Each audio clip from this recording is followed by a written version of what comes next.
Jimbo said yesterday that at some point while you were in Tuscaloosa, he was going to beat your butt. That wasn't the word that he used, but did you have any response for that? In golf? I think he meant on the football field. Well, I'm sure there'll come a day, you know. Let's go! Right here in the middle of the damn field! Let's bring it down, Tigers on 3! Hell yeah! Because this is our house from now on! Yes, sir! Tigers on 3! 1, 2, 3, Tigers! But I'm going to tell you this, we ain't done yet. I gotta ask you about the message on your shirt.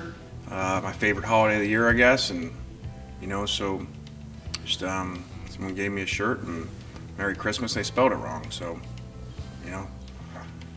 it was free. Coach, it's a great day for you, huh? That's it's better than average, I'll tell you that. We played LSU because, New England, Green Bay, and the Chiefs had somebody scheduled. You know what we're going to do, though? We've got to quickly call the Hogs for the race back.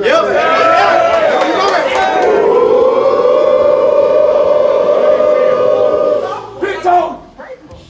Turn that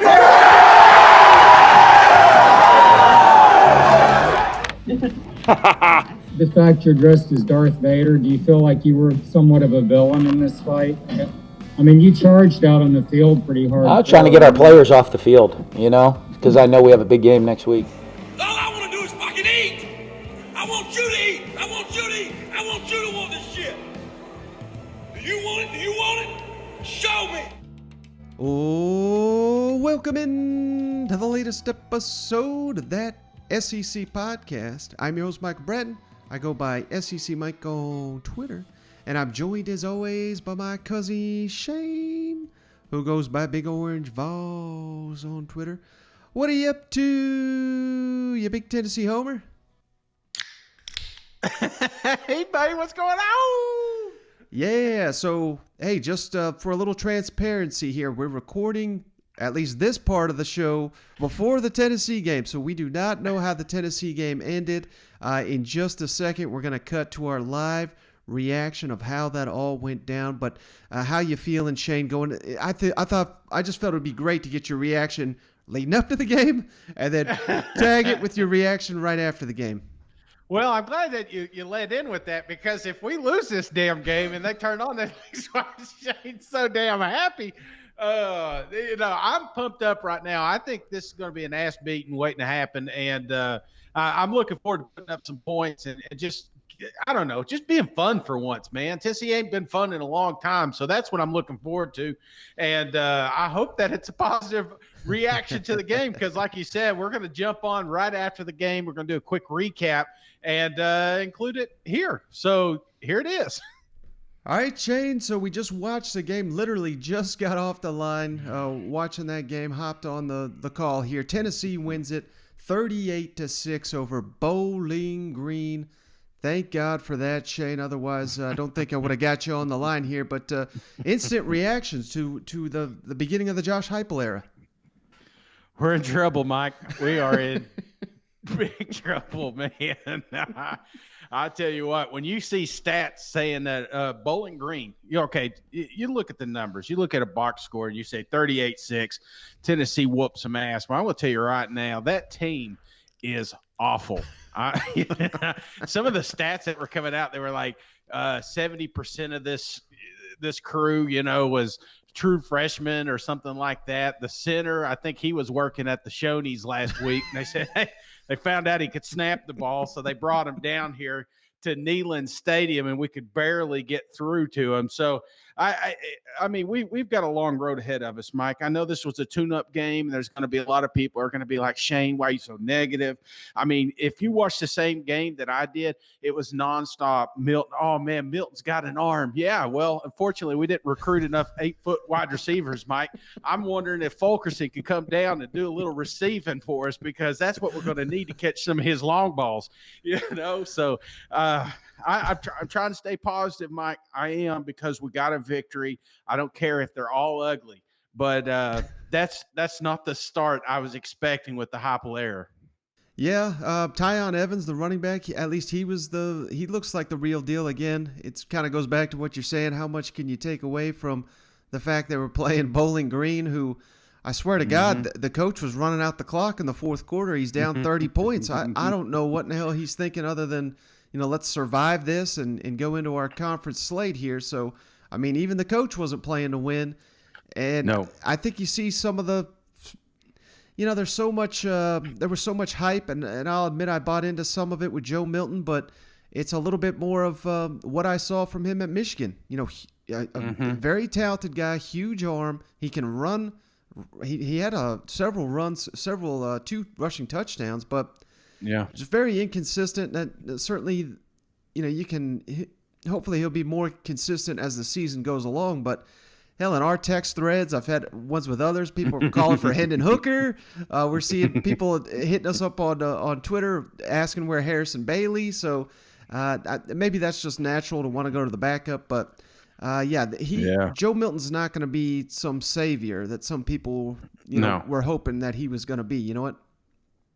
No, but maybe he buys time for someone else in that quarterback room. Right. I see what you're saying. My expectations were a little bit higher. I mean, the guy's built like a Greek god. If you're building a quarterback on Madden, that's what he looks like, and he fit the mold, but unfortunately, you could see some of the indecisiveness, even with running, Mike. There was sometimes it was like, what are you doing there? You could get this. You are an athlete, man. You can get that 2 yards. And sometimes he picked the wrong hole to go in. And so that's not what you can have in this, I guess, in Heupel's system. And I think it's going to rear its ugly head when we get into competitive play, and hopefully not next week. But, it is the first game of the season, so I don't want to get too down. You know what I'm saying? I mean, after two possessions, we were fired up now, right? Man, I was crowning a baby. I had to cancel my airfare down to Atlanta, so but I would tell you. Oh, go ahead. If anybody missed it, Shane, can you share what you tweeted at halftime? I thought it was the funniest damn thing I saw all night. Yeah, let me pull it up here. I put out there that Bishop Sycamore would kick our ass. To be honest, I'd hate to face Chad Morris's Texas high school team down there right now. I think he'd give us a run for our money. But, there was some good pieces. There were not so good pieces. I thought Hyatt, I was expecting big things from him, and he had some crucial drops. There was a couple. I mean, there wasn't a lot of passes that should have been caught that weren't. But right. It seems like when it was Hyatt, unfortunately. And I don't like to, I don't like to get on these kids, but he kind of reminded me of that. You remember that movie Replacements? Orlando, what's his name? Jones. He's like the fastest guy, but he just can't catch. So hopefully he figures that out, and maybe we can find a couple more receivers on this team, because our quarterback needs help, man. Yeah, and one thing we haven't hit on, and again, maybe it goes back to the opponent, so you can't read too much into it, but I thought the defense looked a lot better. We all expected it to be a huge disaster. That they opened the game, forced Bowling Green to consecutive 3-and-outs, and then there were moments like Tennessee went for it on a 4th and short and got stopped, and then Tennessee responded by holding to a 3-and-out. There was another situation where Joe Milton got strip sacked, and Bowling Green got the ball right there on the edge of scoring possession. And what happened? Tennessee defense held them to a 3-and-out, and Bowling Green went for it on 4th. They even stopped them on 4th down. So, there's some positives there. Again, it may go back to Bowling Green not having that great of a team, but at least the defense is not embarrassing to the point to where some people thought it may be at least the first game of the season. Positive spin, Mike. Again, we're walking away 1-0. We just need a few games to hit the 6, and that's it. I think we're shooting for the 6 games to get to a bowl, and that comes next week. And I think when you're looking at these teams, you'll talk to any coach. the biggest improvement you can make with your team is from week 1 to week 2. So I think if we take some major steps forward next week, I think we can get to 6, maybe 7, something like that, catch a few of these guys. But I'm telling you, if we don't have this thing oiled up, I mean, you saw it, Bowling Green, man. When you go 3 and out, I don't give a shit who's on the field. You're going to lose, man. So Right. we cannot afford to not be efficient if we're going to play this style of offense. Now, last thing I got for you, Shane, now that Tennessee has won their game here on Thursday, you get to breathe easy on Saturday. Just enjoy it. There's not going to be any pressure, no nervousness, nothing. You just get to enjoy Saturday's SEC action. How great's that going to be?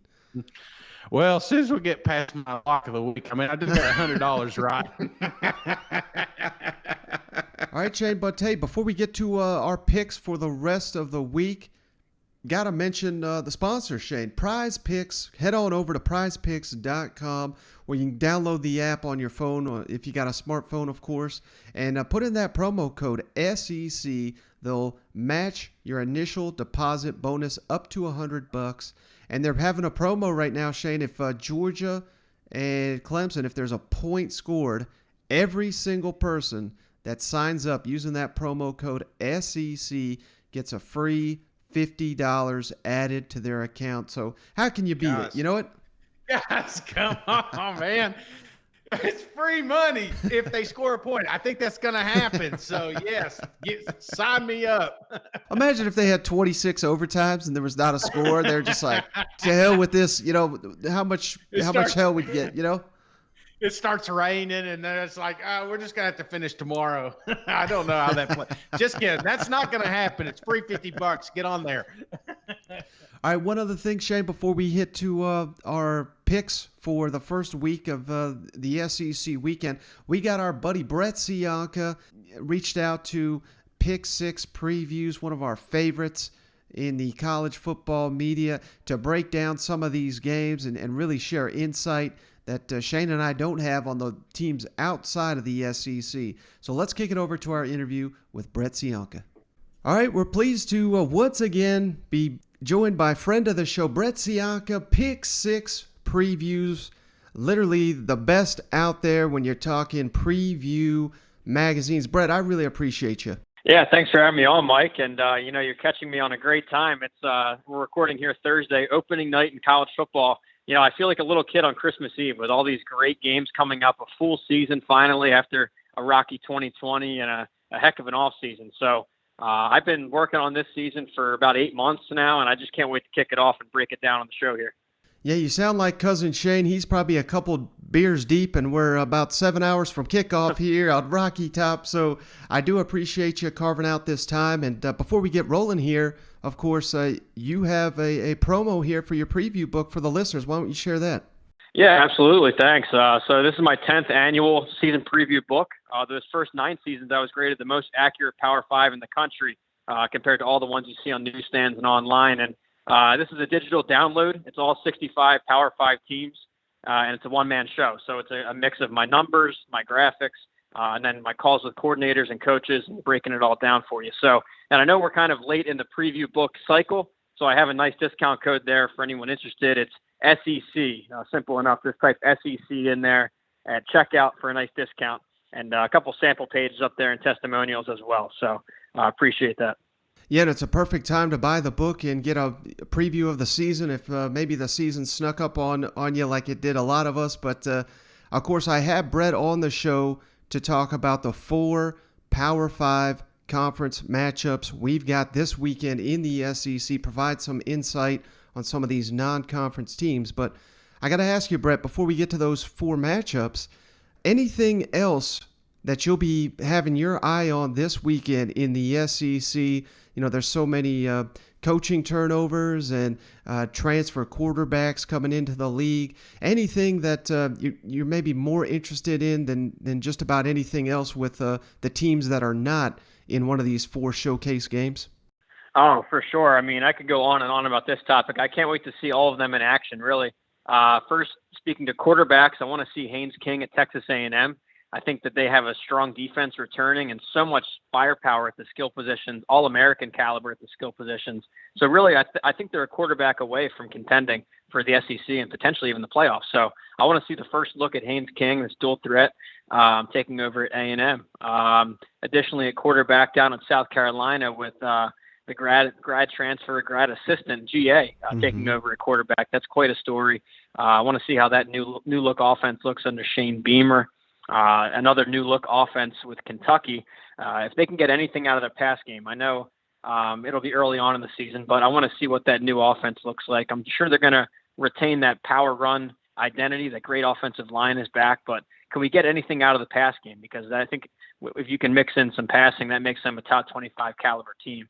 And then, of course, the four we're going to break down are just in colossal matchups, a lot of them. So very excited to see some Power 5 matchups right out of the gate. But no, there's so much to get excited for. I can't wait. Well, let's just get right into the action then, Brett, with the national showcase game here. Let's start with Alabama versus Miami. The game is in the Mercedes-Benz Stadium there in Atlanta. Thoughts on this matchup, and can you provide our Alabama listeners with some insight into the Miami program? Yeah, absolutely. So with Miami, it all starts at quarterback. You have an absolute game changer there with D'Eriq King. He came in and to a program that had really struggled in a couple areas, specifically offensive line and quarterback. He came in and really solidified that position. And not only that, but brought some game-changing playmaking ability. You saw it all last year, and I think he's back healthy, ready to go to run Rhett Lashley's power spread offense. But for this matchup, I'm pretty pessimistic on Miami. I like Alabama to really roll here out of the gates for a couple of reasons. I think that Alabama is going to start the season defense first for the first time since 2015, just by a matter of experience and star power. It's more proven right now on the defensive side, especially that front seven. And that is a terrible matchup for Miami because their offensive line is still shaky year after year. And if you check the injury reports or the rumor mill, you see that Zion Nelson, their All-American offensive lineman, is questionable or doubtful. So just another blow to Miami's chances. And then also when you think about what made Miami special last year, it was their defensive pass rush. They had these three guys, Jalen Phillips, a five-star, Greg Rousseau, and Quincy Roche, the former All-AAC Player of the Year from Temple. So now all three of those guys are gone. They're all in the pros, and you lose defensive coordinator Blake Baker, shifted over to LSU. So while I think it'll still look like the Manny Diaz defenses they usually have, which are blitz-heavy, aggressive, they lose a lot of firepower there at the edge rush, pass rush spot. So I like Alabama here. I know they have a couple or a lot of new faces on offense, but I think they still have the talent advantage, raw talent, and obviously the coaching advantage. If you give Nick Saban 8 months to roll in this game, I like Alabama big.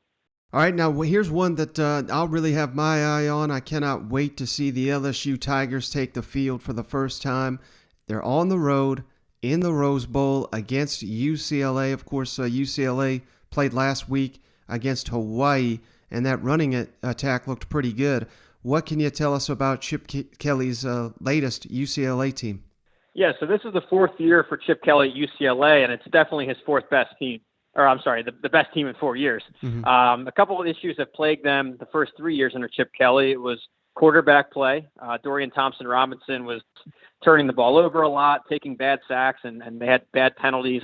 And then defensively, they were really struggling there. But in 2020, what you saw was Chip Kelly fixed both positions, both issues.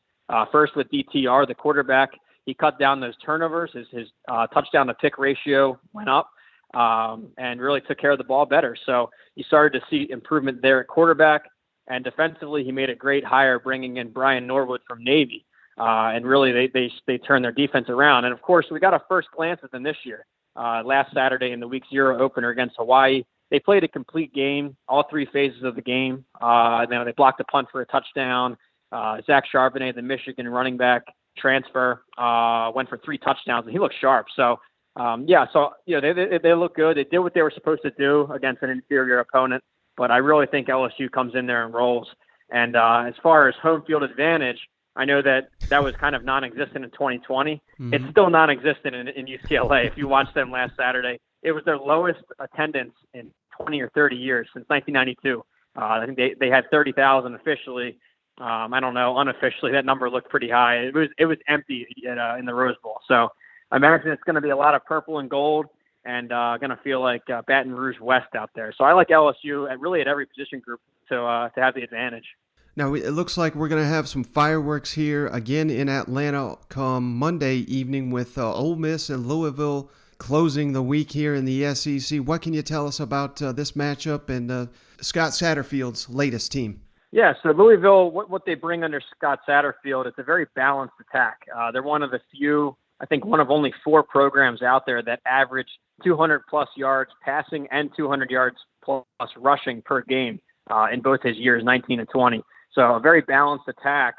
That's what they're going to try and do this year, although they lose so much firepower to the pros. They're great 1-2 punch at receiver of Tutu Atwell and Des Fitzpatrick, both drafted. And then Hawkins, their 1,500-yard rusher, gone. So they're replacing really their 3 biggest playmakers on offense. Malik Cunningham is pretty accurate as a passer. He had a great year in 2019, took a little bit of a step back in 2020.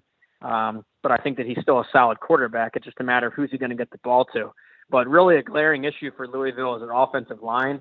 It's been the worst offensive line in America, or at least in Power 5. Even before Lamar Jackson was there winning the Heisman. They can't block anyone. They lead the nation in sacks per season. So that's still an issue until proven otherwise. And lastly, what really plagued their season last year was turnovers. And on both sides of the ball, they were giving the ball up like crazy on offense and really struggled with takeaways on defense. And I know that turnovers are sometimes luck or random, but these were poor decisions on offense and just dropped picks and not enough forced fumbles on defense. So that really held them back in the win-loss column. So I think it's a decent team. I do think Ole Miss, obviously with their offense, they're going to put up a ton of points. When you look at Louisville's defense last year, they gave up 46 to Georgia Tech, who was a 3-win team. They gave up 42 to Virginia Tech, 34 to BC. These are not incredible offenses by any means. So I can't imagine what Ole Miss is going to do with Matt Corral and Lane Kiffin. I think Ole Miss wins big time. All right, I saved the best for the last. Georgia and Clemson in Charlotte, the heavyweight showdown. What can you tell us about the Clemson Tigers, and who do you like in the matchup? Yeah, so this is the headliner of the weekend. It's our biggest non-conference game since, I think, 2016 or 17. I'm drawing a blank on the year when it was Florida State versus Alabama there in the top 5, both facing off. And I think this one's going to be more exciting because back in that game, Florida State's quarterback was knocked out in the first quarter, and it was kind of a snoozer. So I think we're in for an incredible matchup here. It's strength on strength. And, if you read the preview book so far or saw some tweets, I have Georgia not only winning the SEC, but making the college football playoff. And I don't have Clemson in the bracket. So this game is pretty foundational to my season preview and all the research I put in. So I think Georgia wins it. Specifically for a position matchup I really like is Georgia's front 7 against Clemson's offensive line. And when you look at Clemson during the Dabo dynasty, their great years there in 18 and 19, their offensive line was number 1 in the country in yards per carry in run push, both years. But last year you saw a big step back. They went from number 1 all the way down to 70, which is below average. So, that's a huge question mark coming into 2021. Can they get back to their peak, or is this going to be a growing issue? They lose Travis Etienne, who was a big part of that factor too. So, couple that with Dabo coming out saying they're going to rotate their centers throughout the game. I've never heard of that. That's going to be disastrous, considering how important a center is to the offensive line and the calls and, the pre-snap adjustments. So I like Georgia's front 7 to roll there, really put pressure on a new starter, DJU, for Clemson.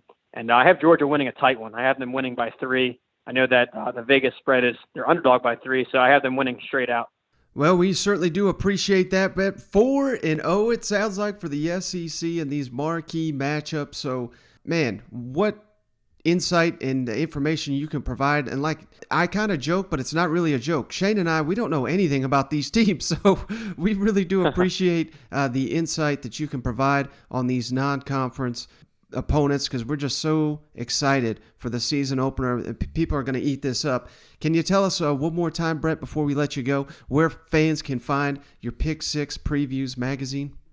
Yeah, well, thanks for having me on, and it's great to have non-conference back. You guys know how important perception is in this sport. I mean, perception really drives the rankings, which gets you better TV slots, which gets you improved impressions on recruits, and then the more recruits come, the more wins come, and the cycle completes itself. So perception's everything, and this is a huge weekend for the SEC. And it's not just me saying that's on an SEC show. I've got all 4 of them winning straight up. So, thanks again. It's pick6previews.com.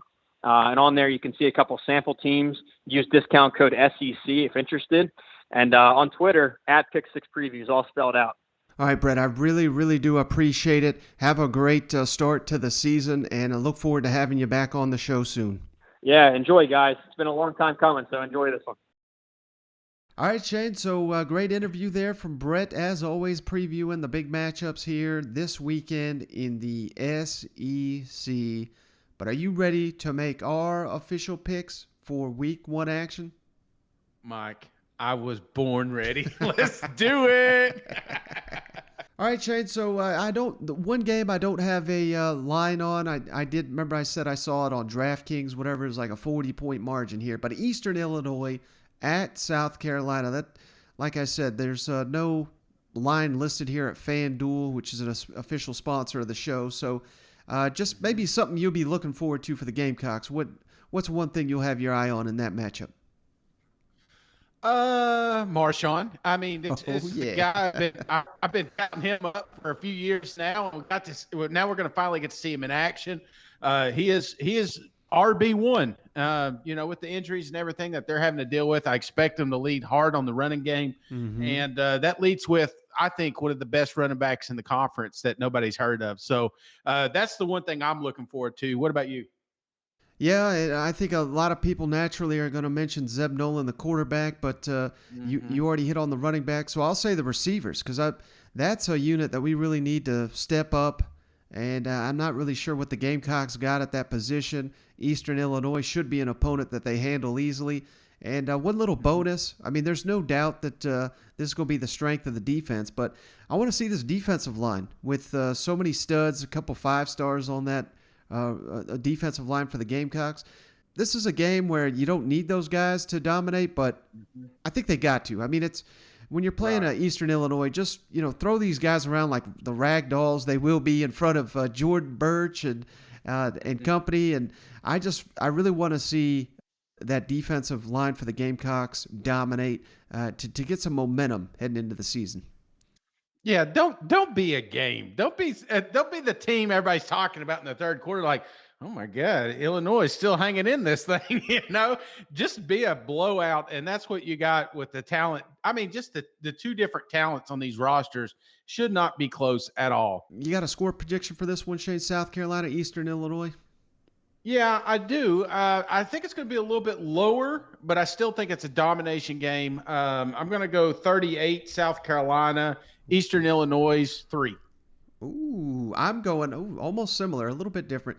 South Carolina 48, Eastern Illinois. I'm right there with you. They're going to get that field goal somehow.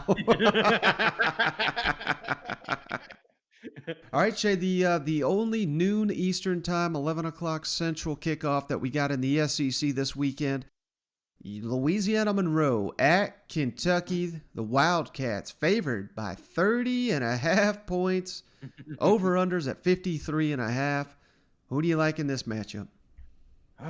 Give me Kentucky Wildcats by a lot of points, man. I think similar to Tennessee and Heupel's offense, I think they're going to come out and want to make a statement. This isn't the same Kentucky team that you've seen in years past. They got a new offense. They got new toys, and I think they're really going to stretch the field. The defense is still going to be dominant in this game. Give me Kentucky big. I like the over, man. Kentucky 49. Give me UL Monroe 10. Ooh, man, when you and I, Shane, are lockstep, I get nervous based on last year's record. But, yeah, I like a lot of what you said. Defense going to dominate this Rich Rod offense. I know, at times he had some nice things there with Ole Miss, but his offense seems very one-dimensional these days. I really want to see Chris Rodriguez go wild in this game. Want to see the impact Wan'Dale Robinson has. And kind of the back and forth. And, a little slight update here on Thursday, Shane. I thought this was pretty noteworthy that Kentucky announced their team captains, and one of the captains, Will Levis, the new quarterback. So I think that's a hell of a sign. A guy that was not even there for spring football. Now a captain for the Kentucky Wildcats. I think that's a great sign. Maybe I'm reading too much into that, but I'm right there with you, Shane. Kentucky 45, Louisiana Monroe 9. I'm giving a couple field goals. How about that? Nice. I like it, man. I think it's going to be a dominating weekend so far. So what do we got next? We got Rice at Arkansas, Shane. Again, Arkansas, huge favorite, 19.5-point favorite at home. The over-unders at 49.5 points. Who do you like in this matchup? Oh, Rice has got a little special place in my heart, Mike. For so many years we played our NCAA dynasty, and I was the Rice Owls, and I made them into a program. I brought them into the SEC. But let's talk real world for a second. The real world is Arkansas is a better team, and not by a little. I'm talking a lot, and I don't want to lock this up, but I kind of do, Mike. Just what we've heard from Sam, just what we've heard from this fan base, just what I've heard, just the beat writers talking about what this KJ. I mean, that's the thing. They're pumping up the offense. That's not something I expected going into this season, and now they got me excited. They're sending me little clips of miraculous catches on the sideline, and the hype reels are real. So I like the over, man, and I'm going to go ahead and do this. Sorry, Arkansas fans, but we're doing it early. This is my lock of the week. Not even going to be a ball game. I mean, it may be a ball game for like 3 minutes, but I think Arkansas is going to whoop some ass. So give me the Razorbacks 42, Rice Owls 14. Ooh, I like that pick, Shane. Yeah. The biggest thing in my mind in this game, and it's, this just should tell you the state of these two programs, but the biggest concern for me, Shane, is just overlooking Rice. and it has a lot to do with the fact that Texas is coming to town week 2, and I cannot imagine how often Sam Pittman and the Razorbacks have been asked about Texas and beating the Longhorns and all the hype surrounding that game. They're hoping it's College game day. Let's hope it is as well. But that's, to me, so it's more of like a mental game. And that's the biggest obstacle. And, I've been hyping up KJ Jefferson. Now's the time for him to show it. It's time to put the talk aside. Can he dominate like I expect him to do? And if there's some adversity, this is a dangerous opponent because they're kind of like a mini Stanford. They love to run the ball, grind it out, play defense. So it's a dangerous opponent. Yeah. But not that dangerous. Arkansas 45, Rice 13. I like the Razorbacks to cover and win big in this one. Well, and another thing, man, I kind of get you with the whole trap game analogy there, but, you're looking at a team that had the toughest schedule last year in an all-SEC, this is the first time they've had an opponent that they don't really have to worry about. And I think I think it speaks volumes, and this program is deep. A lot of people don't talk about that, the competitive depth on this roster. And I think that's where it really shows. And that's why I like the over, just because I think it doesn't matter if second team's in there, they're still going to be whooping ass. Yeah, and Arkansas leads the SEC in seniors. You really think seniors coming back to, lay an egg in week 1? I ain't buying it. Hell no, man. They are excited and pumped up. They're just ready to get on that turf, man. All right, next game, Shane. Louisiana Tech at Mississippi State. Them Bulldogs of Starkville favored by 22.5 points. The over-under 52.5. Who do you like in this one? Oh, man, I'm feeling. I don't know if I'm just that excited, Mike, but I'm picking up a trend here, and I keep wanting to go to the overs. I think this is another one of those. The Pirates come out and says, "I don't know who's quarterback. I don't know what's going on." And next thing you know, you look up and there's 4 scores on the board, and everybody's like, "Well, maybe Mississippi State should be a top 25 team." I think that's what happens this week against Louisiana Tech. I don't think it's a ball game at all. Give me Mississippi State. I got them 35, Louisiana Tech 7. I still think that defense is legit, and I think that's the biggest flex of the Saturday for these guys. All right, I agree with the last thing you said there, Shane. I think Zach Arnett and company, that defense is legit, but man, a little too much inconsistency for me with Mike Leach and his offense. And I know they're bringing everybody back. That's great news at quarterback, running back, receiver, but not great news on the offensive line. So I kind of need to see them do it on the field before I'm buying that the offensive line has made the strides that we're hoping they do. So this is an interesting one, Shane. I think this might be the most intriguing, outside of these marquee matchups that we got here in the SEC. I'm going upset special, Shane. Uh-oh. Against the spread. Mississippi State wins at 30, Louisiana Tech 10. So I still got it as a 20-point ball game, but 22.5 points. I like the points with Louisiana Tech in this one. I like it.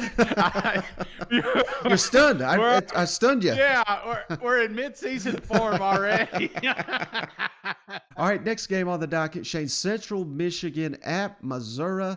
Missouri favored by 14.5. That line keeps getting higher and higher. The over-under 60.5. So a high-scoring game anticipated. Who do you like in this matchup? Oh, man, I love Mizzou in this one. And I'm going to tell you why. The damn coach don't even want to show up to this thing. Oh, Jim McElwain, he's having fake surgeries up there, so he doesn't have to come down and face Eli and company. I like Mizzou. This is one of those teams that I think is flying under the radar this year.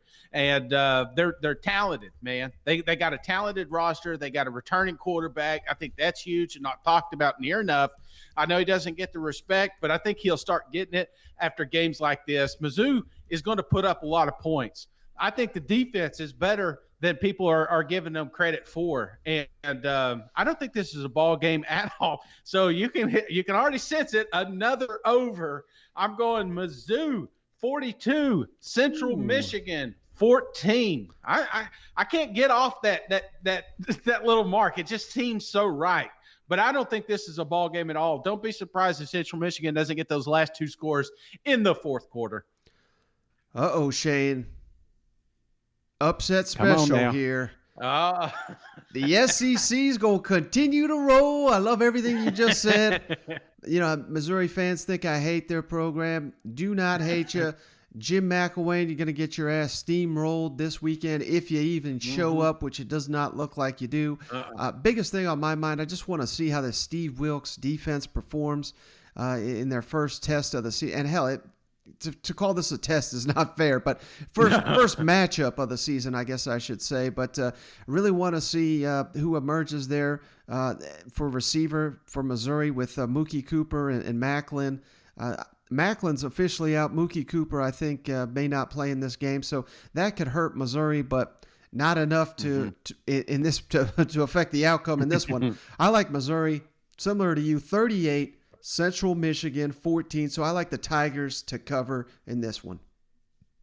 Nice. All right, next game, Shane. Akron at Auburn. Auburn's a 38.5 point favorite. Over-unders at 55.5. Who do you like in this one? Mike, I can't continue the theme because 37 points is too damn many. I mean, think about that. That's six scores? Mm-hmm. That's tough to do against even an opponent like Akron. Now, don't get me wrong. I don't think this is going to be a ball game, but I think it's going to be a little bit more conservative. I mean, we've got coaches bouncing around with the COVIDs. You got one of the best running backs in the whole country. I expect a heavy dose of tank here. But I don't expect them keeping the starters out all game either. You know, we've got a tough SEC schedule coming down the pike. You cannot afford to get anybody hurt in this game. So I expect more of conservative play from Bo and company. So that being said, I do have Auburn winning this game. Unfortunately, I don't have them covering the spread. I've got Auburn winning 38, Akron 7. I think about that. That's still a beat, but it just right. It's not 38 points.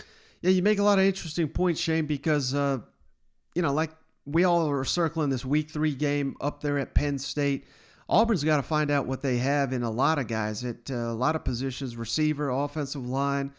We know that they got 2 stud running backs, so it's almost imperative that you find out who your starters are and who you got quality backups in, basically across the board here. on the offensive side of the ball, and that is, we haven't even mentioned Bo Nix, so does he come out high flying, and he'll get that Heisman love once he throws 6 or 7 touchdowns if he does that here against Akron. I think I got no doubts that the defense is going to show up. So I got this one as a complete shutout, but I like what you had to say. I'm kind of buying it, but I'm not ready to go that far, Shane. I think this is going to be one hell of an impressive debut. I got Auburn 56, Akron 0, so they still cover that spread. How about that? Man, there ain't too many people mad at the Plains if that's the outcome, Mike.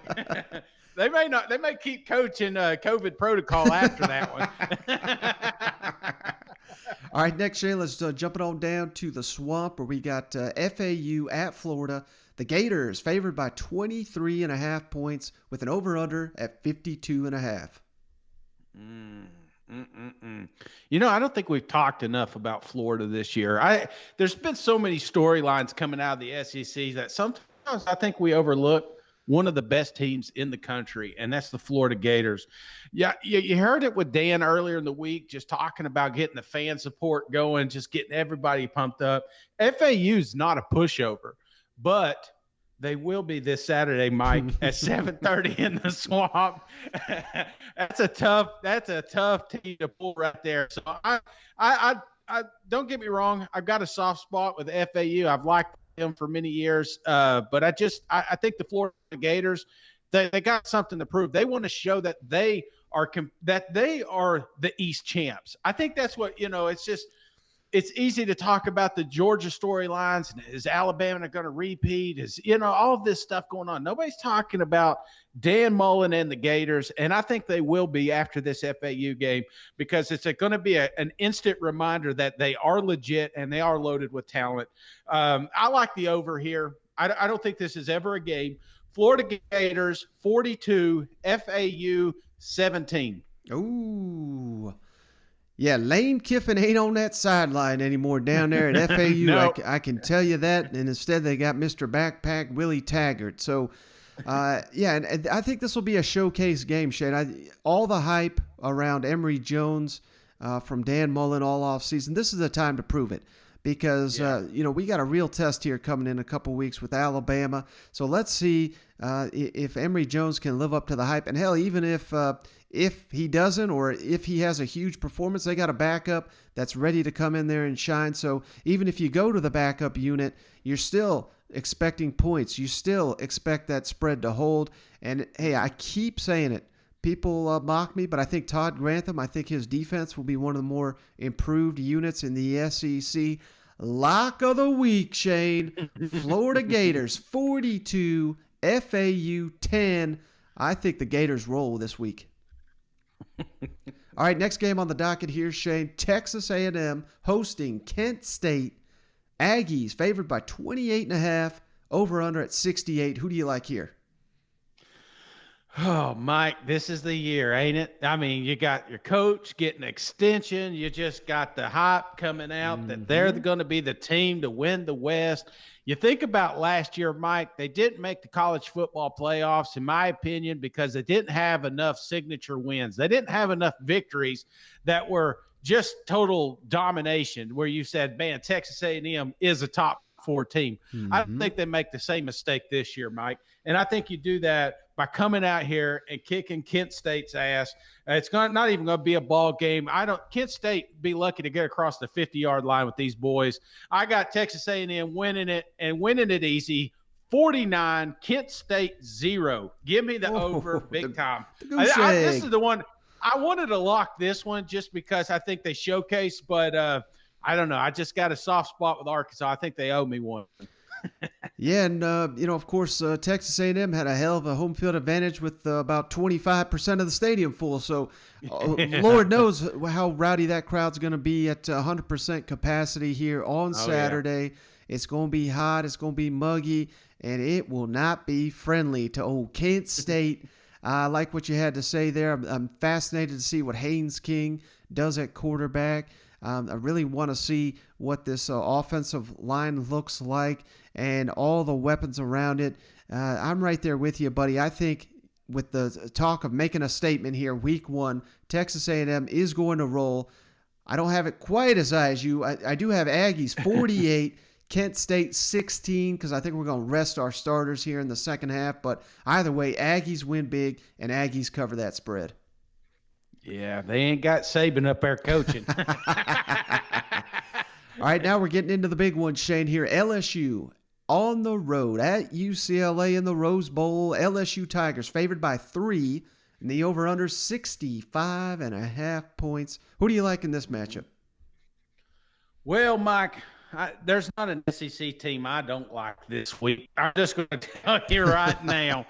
But this one makes me a little bit skeptical just because of what I did see with the Hawaii game. This is a Chip Kelly team that's not going to have any problem scoring points. I think it's LSU's games to lose, though. It's do they limp into the season like they did last year, or are they on a? I think they want to show the country that this is a new program. Stop comparing them to Joe Burrow's program. Don't compare it to last year. This is a new chapter, and I think it's led by these seniors on this team. I think it's led by some of these upperclassmen, and that are making a visit to California right now to prove a point that they belong. And you do that right out of the gate. This is not an easy game by no means, but I think it's close for a little while. And like last year, I think LSU struggles just a little bit to get their bearings. But by half, I think this thing opens up, and I think it's LSU all the way. Give me the LSU Tigers 35, UCLA 21. I like that, Shane. And, after last season, just such a lack of focus all around from LSU, well documented. We don't have to go into that. But I think given the issues this season, having to move due to the hurricane and everything, and I like the fact that you made the note that less distractions, they'll be locked in. I think that'll be the perfect thing for the LSU Tigers going on the road, making a statement here. Max Johnson's my breakout candidate for the entire SEC. I think UCLA is going to have no one that can cover Kayshon Boutte. The only concern I have, Chip Kelly's offensive game plan going up against Duranta Jones, the inexperienced LSU defensive coordinator. That is a mismatch that I see that favors UCLA, but that's about all UCLA's got. Yeah. I even think LSU may have the home field advantage based on what I'm hearing out there in the Rose Bowl. So I like the Tigers not only to cover, but to win outright. 38, UCLA 28, 10-point victory. Give me them Tigers. Yeah, I really think, too, one of the narratives that you've heard from Coach O this offseason was who's stepping up back there at running back. And I think we find one, Mike. I think we find them late in the third quarter when this team's able to lean on them and run away with the victory. So look for some questions to get answered against UCLA for sure. All right, Shane, nationally televised showdown here. Alabama versus Miami in Atlanta. Crimson Tide favored by 19.5 points. The over-under 61.5. Who do you like in this one? Well, the last time we tried to make Miami sound good, they got beat bad. I am never, ever going to get on the Miami bandwagon. And I don't care if Alabama lost their entire roster to the NFL. They are still going to destroy the Hurricanes here, Mike. Not going to be a ball game at all. It kind of has a similar feel of that that Southern Cal game a few years back, and they were acting like dogs trying to get on the field. And next thing you know, you look up and it's 49-14, which ironically is the score I predict for this game. Alabama 49, Miami 14, not even close. You're turning this thing off at halftime, Mike. Yeah, I mean, it's kind of like you said, it feels like we're here almost every season where Alabama's got some showcase game and they got to replace so many guys and what is the result? They got new coaching staff. Doesn't matter. They just start whooping up on the opponent here. Now I do think Miami, they've got a dangerous quarterback, Derek King, however the hell you say his name. If he has, the best performance of his life, I think they're in this one. But unfortunately for him, he's coming off major knee surgery. So I hope he's 100%. I hope he's fully recovered. But that's a lot to ask of a guy going up against Nick Saban and Pete Golding's defense in a showcase game where Nick Saban's had 8 months to prepare for you. So, yeah, I don't even know why some people are even questioning this one. I got Alabama right there with you, 45. I think Miami scores a little bit more than you're giving them credit for. So 45-20, but the Crimson Tide roll and cover in this one. It's the same old song, man. It's like, is this the year Saban retires? Is this the year Alabama takes a step? I mean, after 10 years, you're just like, nope, it's going to be an ass beating. Put your money on it. All right, the final game here, Shane, the big showdown. Let's kick it over to the hype for Georgia Clemson.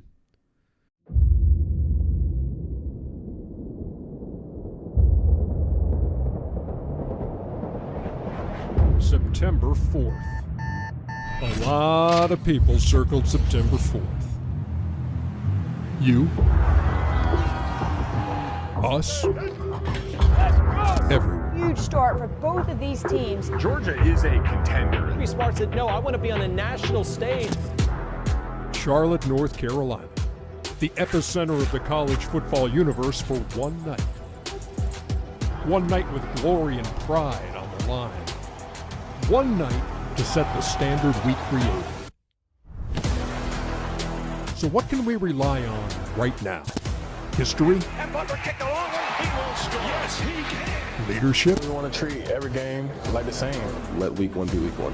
For months, it's been talk, hype, and headlines. But we've been head down, hand in the dirt. So maybe we don't need to go looking. Maybe it's just us. Maybe that's all we got. And maybe that's the only thing we need. But as millions tune in, remember the moments when no one was watching.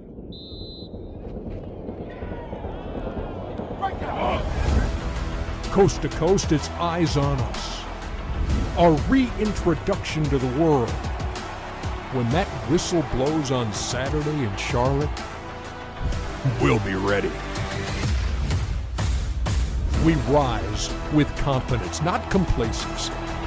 A desire to be great, a hunger for more. Success comes to those who are too busy working to be looking for it. So let's go to work.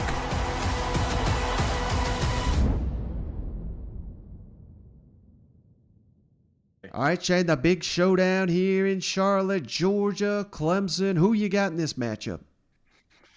Oh, Mike, I think I've been giving this prediction all summer. I tell you what, man, I was watching ESPN today, which I rarely do, but sometimes I flip over there and I'm watching the Sports Center and it was EJ Manuel. Do you remember him? Oh yeah, Florida State, I think. Oh, yeah. And they're talking about how great Clemson is. And they had this linebacker up there. I guess it's his 6th year. And they're talking about how many ACC championships he's got. Mike, I don't give a shit how many ACC championships you have. You're going against the Georgia Bulldogs, and the Georgia Bulldogs are on a mission. They're tired of the 1980 jokes. I'm telling you right now.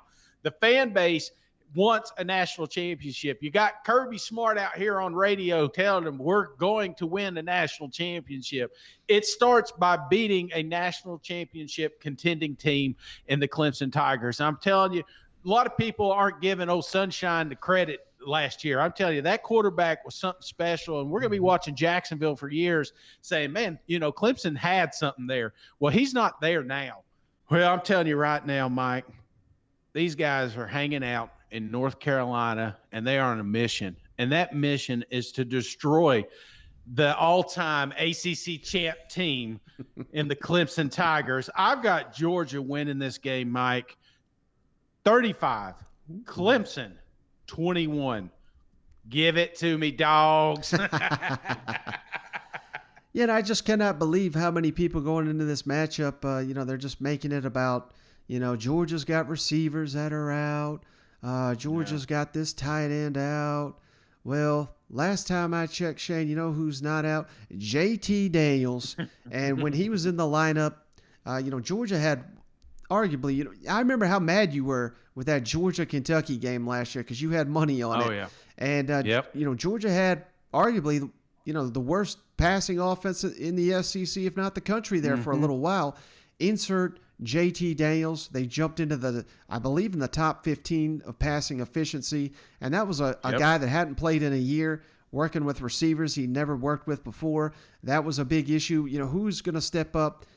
Georgia's got George Pickens, but who else they got? Well, all these guys like Burton and Kearis Jackson, they all started emerging when JT Daniels got into the lineup.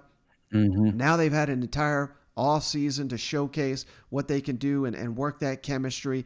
I think I can't even believe this is in doubt, and it's bothering me that I'm seeing so much negativity. I think it's just Bulldog fans being nervous, so I understand it. Yeah. But yeah, get the hell out of here with that. Mike. Get the hell out of here with that. Georgia's going to get smoked in this one. DJ Ukulele, whatever the hell his name is, I already said he's going to be running for his life. That's going to be the biggest mismatch in this game. I don't know if you heard this, Shane, but old Dabo said they're going to be rotating centers in this game. How in the hell do you rotate your center when you're playing the Georgia Bulldogs, who's going to have probably like 6 draft picks in the front 7? No, this is going to be a disaster for Clemson. I do think that Clemson's defense is legit, so I'm not totally discrediting them. I'm not saying they're a complete garbage team, but after they lose this game, Shane, I don't want to hear about Clemson going to the playoff because this is their opportunity, and they're going to drop it here in Charlotte. I got the Georgia Bulldogs. They're the underdog by 2.5, 3 points, depending on where you look.